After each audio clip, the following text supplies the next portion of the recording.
দৈনিক প্রথম আলোর প্রধান শিরোনাম, অত্যাবশ্যকীয় সংস্কার শেষেই নির্বাচন। অন্তর্বর্তী সরকারের প্রধান উপদেষ্টা ডক্টর মোহাম্মদ ইউনূস গতকাল সরকারের ১০০ দিন পূর্তি উপলক্ষে জাতির উদ্দেশ্যে ভাষণ দিয়েছেন। সেই ভাষণকে কেন্দ্র করেই প্রথম আলো প্রধান শিরোনাম করেছে।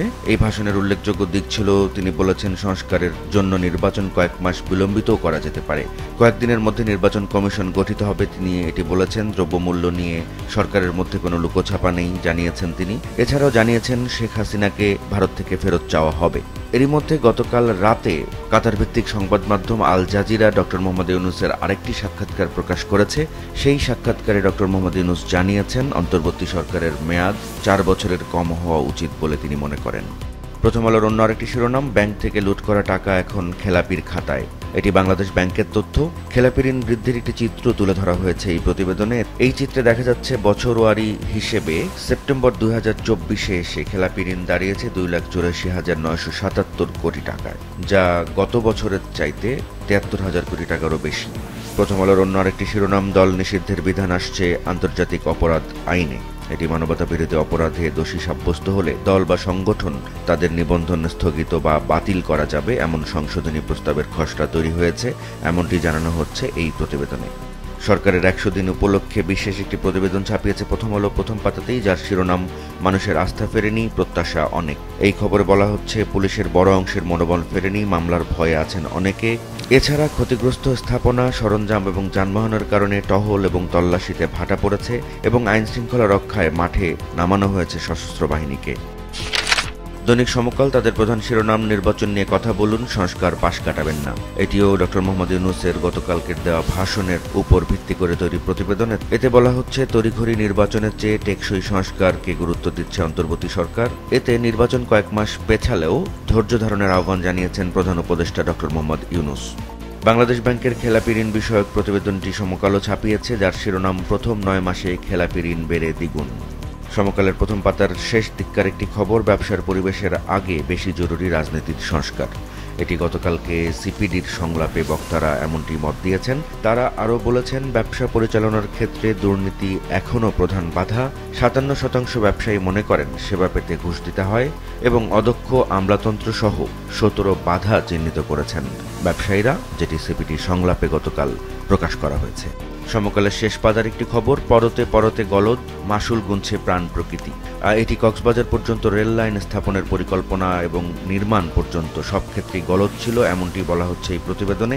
এই প্রতিবেদনে আরও বলা হয়েছে, রেল লাইনটি চালুর পর একে একে ধরা পড়ছে সেসব ত্রুটি বিচ্যুতি এবং ১৮,০০০ কোটি টাকার বেশি ব্যয়ে মেগা প্রকল্পটির যে গোড়ায় গলদ, তার মাসুল গুনতে হচ্ছে প্রাণ প্রকৃতিকে। দৈনিক যুগান্তরের প্রধান শিরোনাম, নির্বাচনী ট্রেনের যাত্রা শুরু। এটি গতকাল জাতির উদ্দেশ্যে ভাষণে ডক্টর মোহাম্মদ ইউনূস যেমনটি বলেছেন সেই প্রসঙ্গটিকে আনা হয়েছে এতে।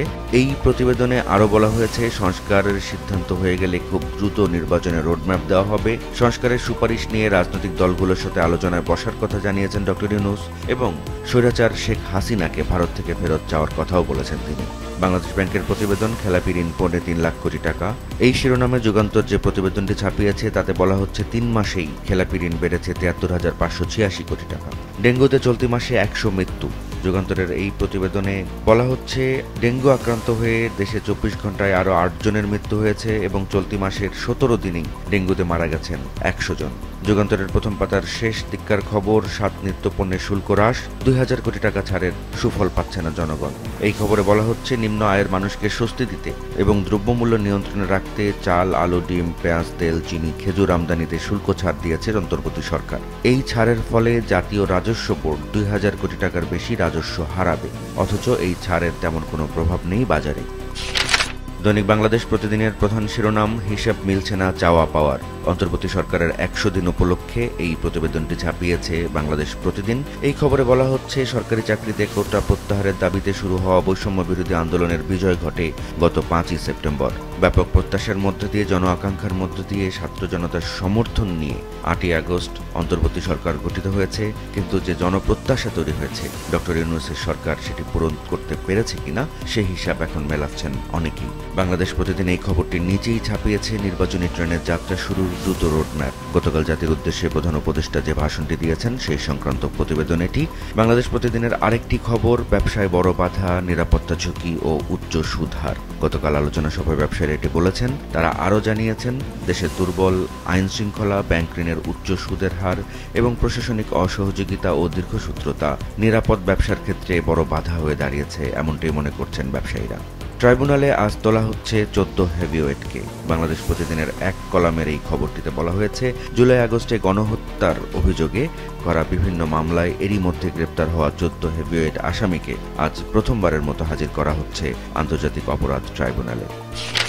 দৈনিক আজকের পত্রিকা ডক্টর মোহাম্মদ ইউনূসের জাতির উদ্দেশ্যে ভাষণ সংক্রান্ত প্রতিবেদন ছাপিয়েছে। একই সাথে তারা বাংলাদেশ ব্যাংকের খেলাপি ঋণ সংক্রান্ত যে প্রতিবেদন সেটিও ছাপিয়েছে এবং ব্যবসায়ীরা যে ঘুষ দুর্নীতি সহ ব্যবসায় বিভিন্ন ধরনের বাধার কথা বলেছেন সিপিডির জরিপে, গতকাল সেটি উঠে এসেছে, সে খবরটিও ছাপিয়েছে। গ্রামেও শিশুরা আসক্ত অনলাইন গেমসে, আজকের পত্রিকা এই শিরোনামে একটি বিশেষ প্রতিবেদন ছাপিয়েছে। এই প্রতিবেদনে বলা হচ্ছে, কয়েক বছর আগেও পড়ন্ত বেলায় বিভিন্ন গ্রামে শোনা যেত শিশু কিশোরদের হই হুল্লোড়, কিন্তু এখন শিশু কিশোরদের প্রত্যেকের হাতেই দেখা যাচ্ছে স্মার্টফোন। তারা মাঠ ছেড়ে অনলাইন গেমসে সময় কাটাচ্ছে বেশি। দৈনিক কালবেলা তাদের শিরোনাম, সংস্কারের সিদ্ধান্ত হলেই নির্বাচনের রোডম্যাপ। এটি গতকাল জাতির উদ্দেশ্যে প্রধান উপদেষ্টা যে ভাষণ দিয়েছেন সে সংক্রান্ত প্রতিবেদন। এর পাশাপাশি কালবেলা এক কলামের একটি প্রতিবেদন ছাপিয়েছে দ্য ইকোনমিস্ট পত্রিকার রিপোর্টকে কেন্দ্র করে, যার শিরোনাম ডক্টর ইউনূসের উচিত ভোটের সময় নির্ধারণ। এই দুটি সংবাদের নিচেই কালবেলা আরেকটি প্রতিবেদন ছাপিয়েছে, যার শিরোনাম মূল্যস্ফীতি সহ 3 ধরনের ঝুঁকিতে থাকবে দেশের অর্থনীতি। এটি সিপিডির জরিপে গতকাল যে প্রসঙ্গগুলো উঠে এসেছে সে সংক্রান্ত প্রতিবেদন। এতে বলা হচ্ছে, দীর্ঘদিন ধরেই কঠিন চ্যালেঞ্জের মধ্য দিয়ে যাচ্ছে দেশের ব্যবসা বাণিজ্য খাত এবং এক্ষেত্রে অন্যতম বাধা দুর্নীতি। চলতি বছরও দুর্নীতিকেই প্রধান বাধা হিসেবে চিহ্নিত করা হয়েছে এই প্রতিবেদনে। দৈনিক দেশ রূপান্তর তাদের প্রধান শিরোনাম করেছে, সুযোগ দিলে সংস্কার শেষে ভোট। গতকাল জাতির উদ্দেশ্যে ভাষণে প্রধান উপদেষ্টা এমনটি বলেছেন। দেশ রূপান্তরের অন্য আরেকটি শিরোনাম, গরমে হাওয়া 2.5 কোটি কর্মদিবস। এই খবরে বলা হচ্ছে, 80 সাল থেকে 2023 সাল পর্যন্ত বাংলাদেশে গড় তাপমাত্রা বেড়েছে 1.1 ডিগ্রি সেলসিয়াস। এই 43 বছরে অনুভূত তাপমাত্রা নাটকীয়ভাবে বেড়েছে 4.5 ডিগ্রি সেলসিয়াস। আর 2024 সালেই নজিরবিহীনভাবে তাপমাত্রা বৃদ্ধির কারণে শারীরিক ও মানসিক ক্ষতিতে 2.50 কোটি কর্মদিবস হারিয়েছে বাংলাদেশ। বিশ্বব্যাংকের এক রিপোর্টের উপর ভিত্তি করে দেশ রূপান্তর যে প্রতিবেদনটি ছাপিয়েছে, এতে আরও বলা হচ্ছে, প্রচণ্ড গরমে 2030 সালের মধ্যে বাংলাদেশ হারাতে পারে জিডিপির 4.9%।